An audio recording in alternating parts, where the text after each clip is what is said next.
बिस्मिल्लाहिर्रहमानिर्रहीम। अस्सलामु अलैकुम वरहमतुल्लाह। तमाम मुअज़्ज़ज़ सामईन व नाज़रीन को इन्फॉर्मेशन पॉइंट के प्लेटफॉर्म पर खुशामदीद। सामईन व नाज़रीन, हमारी आज की वीडियो के अंदर हम जानेंगे वो कौन से काम हैं जिनके करने से सबसे ज़्यादा लोग जन्नत में जाएंगे।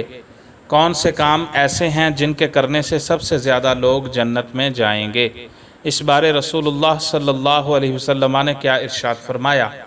जामे तिरमज़ी में रिवायत है, हज़रत अबू हुरैरा रज़ियल्लाहु ताला अन्हु फरमाते हैं, रसूल अकरम सल्लल्लाहु अलैहि वसल्लम से पूछा गया, कौन सी चीज़ लोगों को सबसे ज़्यादा जन्नत में दाखिल करेगी। तो आप सल्लल्लाहु अलैहि वसल्लम ने जवाबन इरशाद फरमाया, परहेज़गारी और उम्दा इखलाक। ये दो सिफ़तों वाले बंदे सबसे ज़्यादा जन्नत में दाखिल होंगे।